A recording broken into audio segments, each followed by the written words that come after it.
Hi guys, तो आज की वीडियो में हम सोलो लेवलिंग सीजन 2 के एपिसोड नंबर 5 को देखने वाले हैं। कहानी का शुरुआत में हमें जिन्वू दिखाया जाता है जो कि फाइनली उस डेंजन से बाहर निकल चुका था और इसके बाद वो अपनी रैंक को अप करने के लिए ना रीटेस्ट देने के लिए जाता है और तभी ना वहाँ पे उसको चॉय मिलता है और चॉय ना उससे बात करने की कोशिश करता है बट जिन्वू ना उसको इग्नोर करके चला जाता है और साथ ही वहाँ पे बाक्यूनू भी आता है बट उस टाइम तक जिन्वू वहाँ से चला गया था और चॉय को भी समझ में आ जाता है कि जिन्वू वही मिस्टीरियस हंटर है जिसने रेड गेट को क्लियर किया था। और इसके बाद जिन्वू अपनी मदर से मिलने के लिए जाता है और मदर से मिलने के बाद वो फिर से डीमन कैसल वाले डेंजन में जाने वाला था, लेकिन तभी उसको चिंचुल मिलता है और चिंचुल ना जिन्वू को हंटर एसोसिएशन के चेयरमैन से मिलवाते हैं और चेयरमैन भी चाहते थे कि जिन्वू उसकी टीम में ज्वाइन हो जाए और इसके लिए ना काफी ज्यादा ऑफर भी देते हैं। और अब आज के एपिसोड में जिन्वू तभी बोलता है कि आखिरकार आप मेरे लिए इतना कुछ क्यों करना चाहते हैं और तभी चेयरमैन बोलता है कि मुझे लगता है कि तुम कोरिया के टॉप 5 गिल को तो जानते ही होगे और उन गिल में ना सबसे टॉप पे था हंटर और तीसरे नंबर पे ना व्हाइट टाइगर गिल भी था। और चेयरमैन बोलते हैं कि अभी इन सभी गिल में ना बैलेंस बना हुआ है और अगर आप किसी भी गिल को ज्वाइन करते हो ना तो बैलेंस एकदम इधर उधर हो जाएगा और तुम्हें ये भी पता है कि हंटर के ऊपर हमारे कोई भी कानून लागू नहीं होते। और जिन्वू मन में सोचता है कि इस दुनिया में ना काफी सारे मैजिकल बीस्ट के साथ ना हंटर्स भी काफी ज्यादा खतरनाक होते हैं। और चेयरमैन ना इसके बाद उसका डिसीजन पूछता है लेकिन जिन्वू कुछ भी नहीं बोलता और मन में सोचता है कि ये ऑफर देखा जाए तो उतना ज्यादा बेकार भी नहीं है क्योंकि चेयरमैन की वजह से ना काफी सारे हंटर ना काफी ज्यादा सक्सेसफुल हो पाए हैं और साथ ही चेयरमैन का ना गवर्नमेंट के साथ भी काफी बढ़िया वाला कनेक्शन है। और सबसे फनी बात तो ये थी कि जिन्वू ना अभी भी चेयरमैन को ना अपने से काफी ज्यादा पावरफुल मानता है और चेयरमैन बताता है कि सभी गिल को कंट्रोल करने के लिए ना हंटर एसोसिएशन की ना काफी ज्यादा जरूरत होती है और साथ ही मेरी उम्र ना अभी काफी ज्यादा हो चुकी है और मेरे पास अभी ज्यादा समय नहीं बचा है और मुझे ना एक सक्सेसर चाहिए अपना। और इसके बाद जिन्वू बोलते हैं कि आप प्लीज मुझे माफ करना और चेयरमैन काफी ज्यादा हैरान होता है और सोचता है कि आखिरकार ये भी पैसों के आगे झुक ही गया। जिन्वू बोलता है कि मैं लड़ना चाहता हूँ और तभी चेयरमैन बोलते हैं कि क्या तुम मैजिकल बीस्ट के साथ लड़ना चाहते हो और जिन्वू बोलता है कि आपने सही बोला। और इसके बाद वो अपने मन में सोचने लगता है हंटर एसोसिएशन जो है वो सिर्फ ई और डी रैंक के डेंजन को क्लियर करते हैं और इसकी मदद से तो जिन्वू बिल्कुल भी अपना लेवल अप नहीं कर पाएगा। और आपको जिन्वू का तो पता ही है उसके अंदर ताकतवर बनने की भूख थी और जिन्वू बोलता है कि डेंजन ना मेरे लिए घर के समान है और मैं उसको छोड़ के कहीं और नहीं जाना चाहता। और ये सुन के ना चेयरमैन काफी ज्यादा हैरान हो जाता है और वो ना जिन्वू की आंखों की तरफ देख रहा था। और इसके बाद तभी चेयरमैन की हार्ट बीट ना काफी ज्यादा फास्ट हो जाती है और वो सोचता है कि पता नहीं मेरी ऐसी फीलिंग आज से पहले कब आई थी और अगर मेरी एज 20 साल होती ना तो मैं भी जिन्वू के साथ डेंजन में जाता। और इसके बाद जिन्वू वहाँ से जाने लगता है और वो चिंचुल को बोलता है कि आपकी नजरों को ना कोई भी धोखा नहीं दे सकता और मैंने ना बिल्कुल भी उस डबल डेंजन को क्लियर नहीं किया था। और चिंचुल ना काफी ज्यादा हैरान हो जाता है और फिर सोचने लगता है कि आखिरकार डबल डेंजन को क्लियर किसने किया था फिर।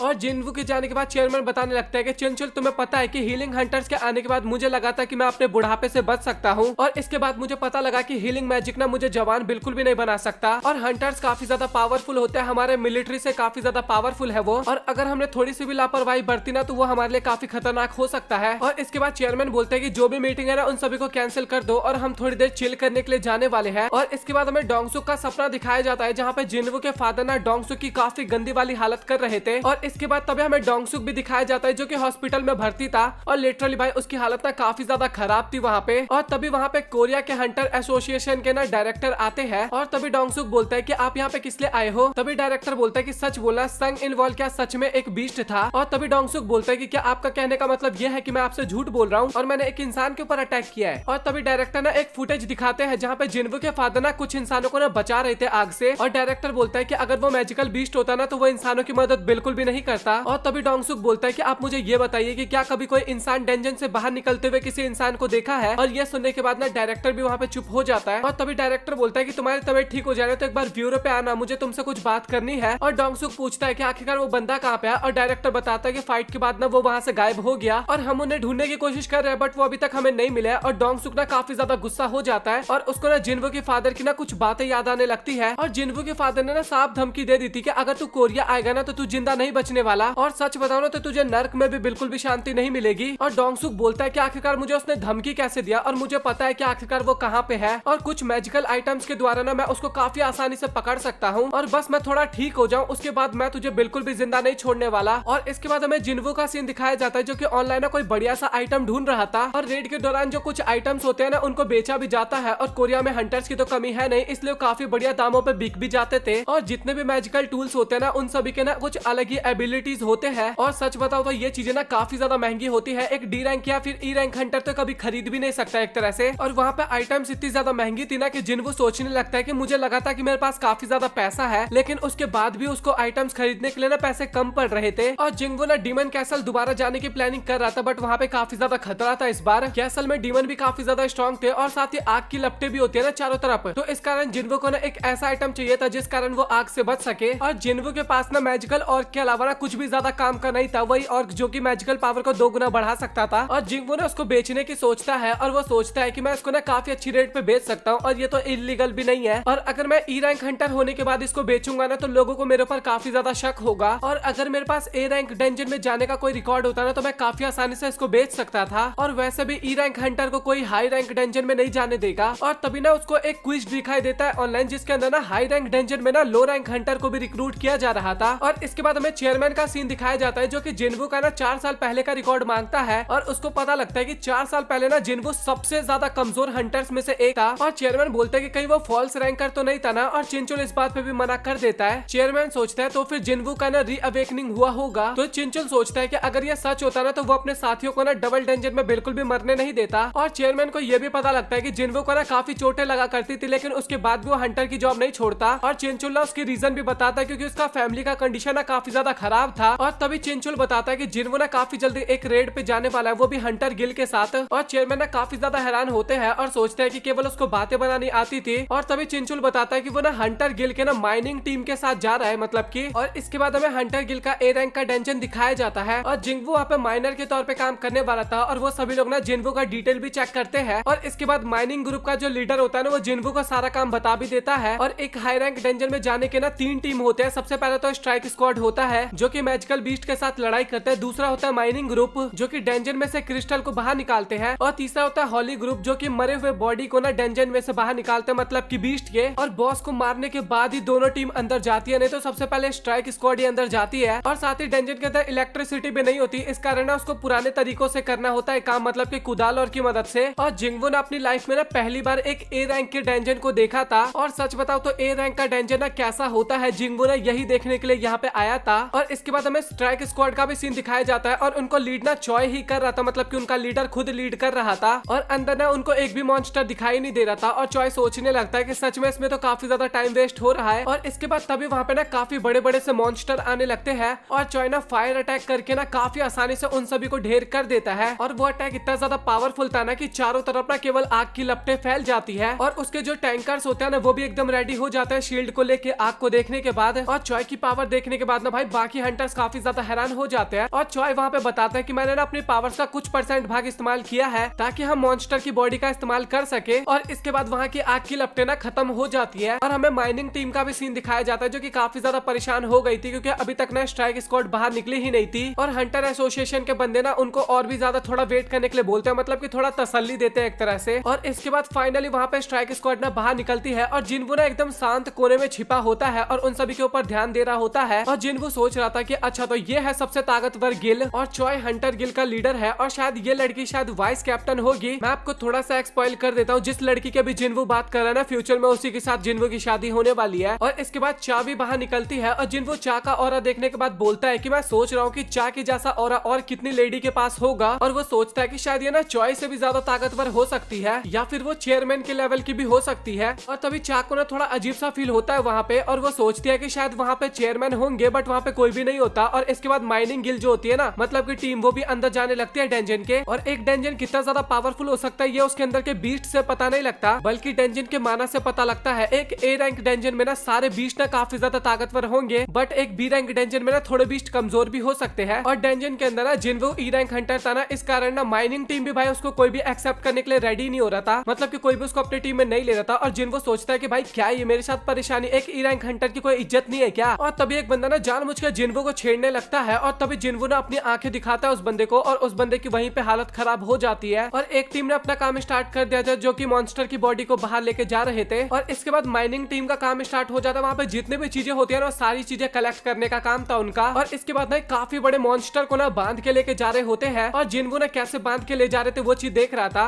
और उनका टीम का कैप्टन बोलता है कि तुम पहली बार ए रैंक के डंजन में आए हो, इस कारण तुम्हें काफी ज्यादा हैरानियत हो रही होगी। और तभी जिन्वो बोलता है कि स्ट्राइक स्क्वाड ने सारे मॉन्स्टर को तो मार दिया बट बॉस तो अभी तक जिंदा है ना। और तभी टीम लीडर बोलता है कि हाँ, क्योंकि अगर बॉस को मार देंगे तो डंजन बंद हो जाएगा, तो बॉस को मारने से पहले हमें सारे मटेरियल्स को बाहर निकालना होता है। और तभी जिन्वो बोलता है कि अगर बीच में बॉस ने आके हमारे ऊपर अटैक कर दिया तो फिर क्या होगा। और तभी टीम लीडर बोलता है कि अगर ऐसा हुआ तो फिर हम सभी मारे जाएंगे। और जिन्वो बोलता है कि क्या आपको इससे डर नहीं लगता। तभी टीम लीडर बोलता है कि नहीं, क्योंकि मैं हंटर गिल्ड के साथ ना 3 साल से काम कर रहा हूँ और ऐसी चीज अभी तक तो फिलहाल मेरे साथ बिल्कुल भी नहीं हुई। और जिन्वो सोच रहा था कि इस डेंजर का बॉस ना सच में काफी ज्यादा खतरनाक है और वो सोच रहा था कि चो और चाना काफी ज्यादा पावरफुल है जो कि इस लेवल के बॉस को हरा सकते हैं। और इसके बाद जिन्वो काम करना स्टार्ट करता है और लिटरली वो काफी ज्यादा फास्ट कर रहा था। और ये देख के बाकी लोग सोच रहे थे कि सच में ये ई रैंक हंटर ही है ना। और लीडर बोलता है कि मुझे तो लगता है कि उसका जन्म ना एक बढ़िया माइनर बनने के लिए ही हुआ है, बट उसको क्या पता यार जिन्वो क्या चीज है। और सच बता रहा हूँ, ये लीडर है सच में काफी बढ़िया इंसान लगा यार मुझे अभी तक तो। और इसके बाद उनका लंच टाइम हो जाता है और टीम लीडर उसको बुलाने के लिए आता है और जिन्वो बोलता है कि मैंने खाना खा लिया है तो मैं यहीं पे थोड़ा टाइम पास करने वाला हूँ। और इसके बाद जिन्वो कुदाल लगता है और बोलता है कि मेरे पास 1 घंटे का टाइम है और मैं ये मौका गंवाना नहीं चाहता। और वो ना सीधा बॉस को देखने के लिए निकल जाता है। और जैसे वो वहाँ पे जाता है तो उसको एक काफी जाइंट सा मॉन्स्टर दिखाई देता है और जिन्वो सोचता है कि मैं चाहूँ तो इसको मार सकता हूँ, बट मुझे बॉस को मारने का इजाजत नहीं है और अगर मैंने इसको मार दिया ना तो डेंजन भी क्लियर हो जाएगा और गिल में भी काफी नुकसान होगा। और जिन्वो ये सब चीजें सोच ही रहा था, लेकिन तभी पीछे से ना जिन्वो को कोई आवाज लगाता है और जिन्वो ना डर जाता है और वो ना एक लड़की की आवाज होती है और वो बोलती है कि आखिरकार तुम वहाँ पे कर क्या रहे हो। और वो लड़की बोलती है कि मैंने तुमसे पूछा ना कि आखिरकार तुम यहाँ पे क्या कर रहे हो। और जिन्वो डर चुका था और वो ना अपने डैगर को भी छिपा लेता है। और तभी जिन्वो बोलता है कि मैं यहाँ पे खो चुका हूँ। और वो लड़की ना चाह होती है और वो बोलते है कि क्या तुम माइनर टीम के पार्ट हो। और वो बोलती है कि तुमने यहाँ से जल्दी चले जाओ क्योंकि यहाँ पे खतरा है। और तभी जिन्वो सोचता है कि मुझे पता था कि चाह काफी ज्यादा पावरफुल है, बट वो इतनी ज्यादा पावरफुल है मैंने नहीं सोचा था, क्योंकि जिन्वो को पता नहीं चला और वो उसके पीछे आ गई है इसलिए बोल रहा था एक तरह से। और तभी चाह नोटिस करते हैं कि जिन्वो के हाथ में जो डैगर था ना वो अचानक से गायब हो गया। और जिन्वो ऐसे जा रहा था, लेकिन तभी चाह उसको रोकती है और उसको स्मेल करने लगती है और बोलते है कि तुम्हारे में से तो गंद की स्मेल आ ही नहीं रही है। और जिन्वो बोलते है कि कोई प्रॉब्लम है क्या। और तभी चाह बोलते है कि क्या तुम सच में एक हंटर हो। और इसके बाद वो उसका आईडी कार्ड और उसका रैंक देखती है और इसके बाद वो बोलते है कि अच्छा तुम यहाँ से जा सकते हो। और इसके बाद जिन्वो यहाँ से चला जाता है और चाह सोचने लगते है कि वो लो रैंक हंटर था, लेकिन उसके बाद भी उसमें से स्मेल बिल्कुल भी नहीं आ रही थी। और माइनिंग टीम का जो लीडर होता है ना वो जिन्वो को बता रहा होता है कि भाई तू सच में काफी ज्यादा लकी है कि तुझे चाह के साथ बात करने का मौका मिला। और चाह कभी भी ब्रेक नहीं लेती और वो ना बॉस मॉन्स्टर के ऊपर नजर रखती है एक तरह से। और लीडर बताता है कि मैंने सुना है कि चाह ना हंटर की स्मेल को सूंघ सकती है, इस कारण ना वो नाक को ना हमेशा रुमाल से ढक के रखती है। और इसके बाद तभी अचानक से ना जिन्वो को ना वो रेड गेट वाले आई सेल्फ की याद आने लगती है। और उसने बोला नहीं था कि हमारे दिमाग में एक अजीब सी आवाजें आती है जो कि हमें इंसानों को मारने के लिए कहते हैं। और जिन्वो सोच रहा होता है कि क्या ये दोनों एक दूसरे से कनेक्टेड है और मैं किसी हंटर को तो स्मेल नहीं कर सकता, और क्या ये इसलिए होता है क्योंकि मैं एक प्लेयर हूँ। और इसके बाद फाइनली उनके माइनिंग टीम का काम कंप्लीट हो जाता है और जिन्वो को ना वहाँ पे उसकी पेमेंट भी मिल जाती है। और साथ ही लीडर बताते भी है कि भाई तू सच में काफी ज्यादा बढ़िया था, तेरे कारण हमारा 2 घंटे पहले काम कंप्लीट हो गया। और सच बता तो तुम माइनर बनने के लिए पैदा हुए हो और क्या तुम्हें कोई ऐतराज ना हो तो क्या तुम हमारे साथ काम करना चाहोगे और मैं तुम्हें अच्छी पेमेंट देने की भी कोशिश करूंगा। और तभी जिन्वो बोलता है कि आपके ऑफर के लिए काफी ज्यादा शुक्रिया, बट मैं यहाँ पे किसी और चीज पे काम कर रहा हूँ। और टीम लीडर काफी निराश होता है बट फिर भी बोलता है कि कोई बात नहीं। और सच बता रहा हूँ भाई ये बंदा मुझे अभी भी काफी ज्यादा बढ़िया लगा। और तभी लीडर बोलता है कि क्या तुम कल भी आना चाहोगे। और इसके बाद जिन्वो अपने मन में सोचने लगता है कि मेरा टेस्ट काफी ज्यादा नजदीक है और साथ ही मुझे ए रैंक गेट का ना बस एक्सपीरियंस करना था, बट उसको पता लगता है ना कि वो अगेन एक ए रैंक डंजन में कल जाने वाले हैं। और साथ ही हंटर गिल की ना 20 स्क्वाड उनके साथ जाने वाली है। और लीडर बताता है कि हंटर गिल इकलौता एक ऐसा गिल है जो कि एक बार में ना 2 ए रैंक डंजन को ना क्लियर कर सकता है। और जिन्वो इसके बाद हाँ बोल देता है और ये बात सुनकर ना लीडर को भी काफी ज्यादा अच्छा लगता है। और इसके बाद हमें यूजिन का सीन दिखाया जाता है जो कि अपने कजन के साथ ना जहाँ पे जिन्वो से मिलने के लिए आता है ना वहाँ पे आया होता है। और वो बताता है कि मेरे फादर के साथ ना मेरी डील एक तरह से फिक्स हो गई है। और उसके कजन बोलते हैं कि इसका मतलब तुम गिल मास्टर बनने वाले हो। और यूजिन बोलता है लेकिन उसके लिए ना मुझे जिन्वो की मदद लेनी होगी। और फिर वो रोते हुए बोलता है कि वो मेरा कॉल ही पिक नहीं कर रहा, उसने मुझे 1 हफ्ते कॉल ना करने का ऑर्डर दिया था और 3-4 दिन तक तो मेरे से हो गया, बट 1 हफ्ता सच में काफी ज्यादा लंबा टाइम है। और यूजिन की कजन वहाँ पे काफी हैरान हो जाती है और बोलती है कि तुम सच बता तुम उसके साथ डेट तो नहीं कर रहे ना जो ऐसा बिहेव कर रहे हो। और इसके बाद टीवी पे ना एक स्टार का ना न्यूज आ रहा था जो कि अवेकन हुआ है और वो ना ए रैंक हंटर बनता है और उसके बारे में दोनों थोड़ी बहुत बातें करते हैं। और इसके बाद तभी यूजिन की कजन बोलते हैं कि अच्छा तुम मुझे अपना फोन दो और मैं देखती हूँ कि आखिरकार वो कैसे कॉल पिक नहीं करता। और वो कॉल मिलाने वाली होती है जिन्वो का, लेकिन तभी जिन्वो का ही कॉल आ जाता है उसके फोन पे। और जिन्वो बोलता है कि भाई तू मुझे पता है कि काफी टाइम से कॉल कर रहा था और आखिरकार तू कॉल क्यों कर रहा था। और यूजिन बोलता है कि आपने मुझे कॉल करने के लिए मना किया था बट आप इतने टाइम से थे कहाँ पे। और जिन्वो बताता है कि मैं डेंजन में था और आखिरकार तुम्हारी मीटिंग का क्या हुआ। और इस बात पे ना यूजिन काफी एक्साइटेड हो जाता है और बोलता है कि मुझे सर इसी टॉपिक से रिलेटेड आपसे बात करना था, क्या हम मिल सकते हैं। और जिन्वो बोलता है कि हम कल रात में मिलेंगे और यूजिन डन कर देता है। और इसके बाद हमें चा का सीन दिखाया जाता है जो कि जिन्वो के साथ एनकाउंटर की थी ना उस बात को भूल ही नहीं पा रही थी। और इसके बाद वो अपनी सेक्रेटरी को ना जिन्वो के बारे में ना इन्फॉर्मेशन इकट्ठा करने को बोलती है। और चा को ना जिन्वो की बातों पे बिल्कुल भी भरोसा नहीं था और उसको लग रहा था कि जिन्वो ना दूसरे गिल का स्पाई है। और चा की बातें सुनकर ना उसकी सेक्रेटरी भी काफी ज्यादा हैरान हो जाती है। तभी चा को पता लगता है कि कि चॉय ने बिना जिन्वू के इन्फॉर्मेशन इकट्ठा करने को बोला था और ये सुनकर चा और भी ज्यादा हैरान हो जाती है। बट उनको ये नहीं पता था कि आखिरकार चॉय ने ऐसा क्यों किया था और जिन्वू की प्रोफाइल को ना एक तरह से हाइड करके रखा गया था। और जब कोई बड़ा हंटर होता है ना और उसके प्रोफाइल को हाइड किया जाता है ना तो वो चीज एक जायज होती है। बट जिन्वू जो कि एक ई रैंक हंटर था उसके प्रोफाइल को लॉक करके रखा गया था। ये सुनकर ना चा काफी ज्यादा हैरान होती है और चा बिस्तर पे लेटे लेटे सोच रही थी कि आखिरकार उसके शरीर से मुझे अच्छी स्मेल क्यों आ रही थी और बाकियों में से मुझे क्यों नहीं आती। और इसके बाद जिन्वू माइनिंग टीम के पास जाता है और वो सभी लोग ना काफी प्यार से जिन्वू का वेलकम करते हैं। और वो चीज देखने के बाद ना जिन्वू को ना अपनी पुरानी टीम की याद आ जाती है, वही पुराने जो बंदे थे। और इसके बाद हमें थोड़े टाइम के लिए जिन्वू का इमोशनल साइड भी देखने को मिलता है काफी टाइम बाद। और इसके बाद स्ट्राइक स्क्वाड का जो कैप्टन होता है ना वो बोलता है कि बैग उठाने वाले बंदे ना आज नहीं आ पाए, तो क्या आप में से कोई जाना चाहेगा। और माइनिंग टीम वाले तो वहाँ पे साफ मना कर देते हैं और बाकी जो हाउलिंग टीम वाले होते हैं ना वो भी मना कर देते हैं वहाँ पे। और स्ट्राइक स्क्वाड का कैप्टन बोलता है कि मैं पैसे भी बढ़ा दूंगा, लेकिन माइनिंग टीम का लीडर बोलता है कि देखो हमारे ग्रुप में सिर्फ ई रैंक और डी रैंक हंटर होते हैं और अगर उनकी जान चली जाएगी तो आखिरकार हम पैसों का करेंगे ही क्या। और इसके बाद हमारा लौंडा हाथ उठाता है और ये देख के ना सभी लोग काफी ज्यादा हैरान हो जाते हैं और उसको समझाने लगता है कि भाई अभी तू काफी ज्यादा जवान है और अगर तुझे अंदर कुछ हो गया तो आखिरकार तू अपनी लाइफ का क्या करेगा, वो तो तेरी बर्बाद हो जाएगी। और जिन्वू बोलते हैं कि आप लोग बिल्कुल भी फिक्र मत करो, मैं उतना ज्यादा भी कमजोर नहीं हूँ। और जिन्वू का मेन टारगेट था वहाँ पे उनके स्किल्स को जानना कि आखिरकार वो किस तरीके से लड़ाई करते हैं। और सोन क्यूहल मतलब कि स्ट्राइक स्क्वाड का कैप्टन पूछता है कि आखिरकार तुम्हारी रैंक क्या है। उनकी टीम का एक बंदा बोलता है ई रैंक हंटर है ये और हमें ना किसी और की मदद लेनी चाहिए। बट सोन क्यूहल ना जिन्वू को ही डन कर देता है और इसके बाद दोनों एक दूसरे से हाथ मिलाते हैं। और जिन्वू नोटिस करता है कि आज का गेट काफी ज्यादा बड़ा है और सोन बोलता है कि आज का गेट ज्यादा बड़ा है लेकिन माना काफी ज्यादा कमजोर है, अगर माना पावरफुल होता ना तो हमें यहाँ पे नहीं भेजा जाता। और इसके बाद ना ग्रुप की तरफ नजर घुमाता है जहाँ पे ना 11 ए रैंक के हंटर्स और 6 बी रैंक के हंटर्स होते हैं, एस रैंक का हंटर कोई भी नहीं होता। और ए रैंक के गेट को क्लियर करने के लिए ना इतने हंटर इनफ थे। और इसके बाद जिन्वू ना अंदर जा रहा होता है और उसको फील होता है कि इस गेट का माना ना सच में काफी ज्यादा कम है, लेकिन उसको ना अंदर ही अंदर ना कुछ गड़बड़ सा भी फील होता है। और जिन्वू को ना यहाँ पे भी रेड गेट वाला फीलिंग आ रहा था, लेकिन इसके बाद वो अंदर जाता है और तभी एक लड़की बोलती है कि तुम ना बिल्कुल भी फिक्र मत करो, सोन बहुत ही ताकतवर है लेकिन इसका मतलब ये नहीं कि हम कमजोर है, हम भी काफी ज्यादा पावरफुल है। और जिन्वू को समझ में आ जाता है कि ये ना एक हीलर है और वो सोचता है कि शायद ये ए रैंक हीलर है और अगर जूही आज यहाँ पे होती तो शायद वो भी इसी तरीके के डेंजर में जाती। और वो लड़की ना जिन्वू को पीछे रहने के लिए बोलती है और इसके बाद वो लड़की बताने लगता है कि एक मेजेस के ऊपर हमला होगा तो वो टैंक की गलती होती है और अगर एक हीलर के ऊपर हमला हुआ तो वो स्ट्राइक स्क्वाड की गलती होती है और साथ ही एक पॉटर के ऊपर हमला हुआ ना तो पूरे गिल की गलती होती है। और इसके बाद हमें लीडर का सीन दिखाया जाता है जो कि सोच रहा था कि ये मेरा पहला मिशन है लीडर के तौर पे और मैं उतना ज्यादा पावरफुल भी नहीं हूँ, बट अगर मैंने मिशन को सक्सेसफुली कंप्लीट कर दिया तो मुझे परमानेंट लीडर बना दिया जाएगा। और तभी अचानक से एक मॉन्स्टर उनके ऊपर हमला करने के लिए आता है और वो सभी लोग ना एकदम फॉर्मेशन बना के खड़े हो जाते हैं, किसी ने भी ऑर्डर नहीं दिया था बट उसके बाद भी। और ये चीज देखने के बाद ना जिन्वू काफी ज्यादा हैरान हो जाता है और तभी हमें नोटिस होता है कि कोई ना उनकी तरफ आ रहा है काफी स्पीड में। और इसके बाद ना वहाँ पे काफी सारे फॉक्स मॉन्स्टर आते हैं और वो सभी लोग ना मारते जाते हैं और मॉन्स्टर बढ़ते ही जा रहे थे, मतलब की संख्या खत्म ही नहीं हो रही थी उनकी। और हमें एक हंटर दिखाया जाता है जो कि अपने तलवार की मदद से ना काफी सारे फॉक्स मॉन्स्टर को मारता है और साथ ही एक लड़की अपने फायर मैजिक की मदद से काफी सारे फॉक्स मॉन्स्टर को मारती है। और इसी तरीके से वहाँ पे जितने भी मॉन्स्टर होते हैं ना सभी का काम तमाम हो जाता है। और उनको ये समझ में नहीं आता कि एक ए रैंक के डेंजर में ना सी रैंक का मॉन्स्टर क्या कर रहा है, ये काफी ज्यादा रेयर बात होती है। बी या फिर ए रैंक के ही मॉन्स्टर होते हैं इस टाइप के डेंजर में और इनका जिंदा रहना बिना इस टाइप के डेंजर में ना काफी ज्यादा इम्पॉसिबल हो जाता है क्योंकि ताकतवर मॉन्स्टर ना इनको मार देते हैं। और तभी जिन्वू को ना उनके गले पे ना पट्टे का निशान दिखता है और तभी वो बताने लगता है कि कोई मॉन्स्टर नहीं है बल्कि किसी बीस्ट ने ना इन सभी को पाल रखा है कुत्ते की तरह, पालतू कुत्ते की तरह। और जिन्वू को लगता है कि जो मैं सोच रहा था वो यहाँ पे सच होने वाला है। और तभी ना वहाँ पे काफी बड़े बड़े से मॉन्स्टर आने लगते हैं और उसका ऑरा ना जिन्वू के साथ बाकी लोगों को भी फील हो रहा था। और हमें काफी बड़े बड़े से ऑर्क देखने को मिलते हैं, काफी पावरफुल भी होते हैं ये लोग। और तभी एक ऑर्क ना अपना भाला फेंकता है उनकी तरफ और सोन ना अपने शील्ड की मदद से उसको रोकने की कोशिश करता है और वो उसको रोक तो लेता है लेकिन 50% उसका शील्ड ना डैमेज हो जाता है भाई एक ही अटैक से सिर्फ। और तभी दूसरा मॉन्स्टर अगेन सोन के ऊपर अटैक करता है और सोन उसको अगेन शील्ड की मदद से रोकता है। और इसके बाद बाकी ओगर बिना अटैक करने लगते हैं और वो ओगर ना सबसे पहले मेजेस को मारने के लिए जाते हैं और सोन ना सभी को वार्निंग दे देता है कि उनको सबसे पहले प्रोटेक्ट करना होगा हमें। और मेजेस ना फायर अटैक करते हैं ऑर्क के ऊपर लेकिन उनका ना कोई ज्यादा असर होता ही नहीं है उनके ऊपर। और वो ऑर्क ना मेजेस को मारने के लिए जा रहा था लेकिन तभी एक मेज ना अपने बाउंडिंग स्पेल का इस्तेमाल करती है और उसको बांधने की कोशिश करती है ऑर्क को। और वो लड़की बताती है कि मैं केवल 5 सेकंड तक इसको होल्ड करके रख सकती हूँ। और तभी एक दूसरा मैज ना समनिंग मैजिक का इस्तेमाल करता है और एक काफी बड़े से फायर बीस्ट को बुलाता है और वो मन में सोचता है कि मैं एक बार में केवल 2 ही बीस्ट को बुला सकता हूँ और मेरा एक बीस्ट ना एक ए रैंक हंटर जितना पावरफुल होता है। बट इस स्पेल के बाद ना ये और कोई सा स्पेल यूज नहीं कर पाता, सबसे बड़ी प्रॉब्लम तो ये थी। और वो दूसरा बीस्ट बुला भी नहीं सकता जाता, उसका मैना ना काफी जल्दी खत्म हो जाता और हमें एक और ऑर्क दिखाया जाता है जो कि एक हंटर का ना सीधा शोल्डर को ही उड़ा देता है। और हीलर ने थोड़ा बहुत उनको हील करने की कोशिश कर रहे थे, बट मेन बात तो ये थी कि हंटर का ना कोई भी स्किल उनके ऊपर यूज ही नहीं हो पा रहा था और सोन भी वहाँ पे कुछ नहीं कर पा रहा था। और वो बोलता है कि इनकी संख्या काफी ज्यादा है और हमें ना इनको अलग अलग ग्रुप में डिवाइड करना होगा। और वो सोचने लगता है कि एक ऑर्क ना ए रैंक हंटर जितना पावरफुल होता है और इनकी संख्या भी काफी ज्यादा है और हमारे पास कुछ बी रैंक हंटर भी है जो कि हमारे किसी भी काम नहीं आने वाले यहाँ पे। और अगर चीजें काफी ज्यादा बिगड़ जाएंगी ना तो सबसे पहले बी रैंक हंटर ही मारे जाएंगे। और तभी एक और ऑर्क ना एक बंदे का हाथ को काट देता। भाई कितने हाथ काटेंगे ये लोग। और इसके बाद तभी एक और लड़की ना समनिंग मैजिक का इस्तेमाल करती है और उसका ना अजीबोगरीब बीस्ट आता है और वो ना ऑर्क को चारों तरफ से लिपेट लेता है। और इसके बाद लड़की हीलर जो होती है ना वो उस लड़के के हाथ को ना हील करने लगती है और उसका हाथ भी ना ठीक हो जाता है इसके बाद। और हमें वो ऑर्क दिखाया जाता है जो कि भाई एकदम सही सलामत था और उसके बीस्ट को ना खत्म कर चुका था। लड़की काफी ज्यादा डर चुकी थी और लड़की के ऊपर अटैक होने वाला था, लेकिन तभी हमारा हीरो कैमोफ्लेज स्किल का इस्तेमाल करके वहाँ पे उस लड़की को बचाने के लिए आ जाता है और अपने डैगर की मदद से ना उस ऑर्क के गले पे ना काफी तगड़ा वाला कट देता है। और वो डैगर काफी ज्यादा स्पेशल था, ये चीज तो आपको पता ही है। और इसके बाद वो ऑर्क ना वहाँ पे काफी ज्यादा तड़पने लगता है और ये देख के वो लड़की भी काफी ज्यादा हैरान हो जाती है। और इसके बाद वो और फाइनली टाइम बोल जाता है और लड़की सच में वहाँ पे काफी ज्यादा हैरान होती है और सोचती है कि ये क्या हो रहा है भाई यहाँ पे।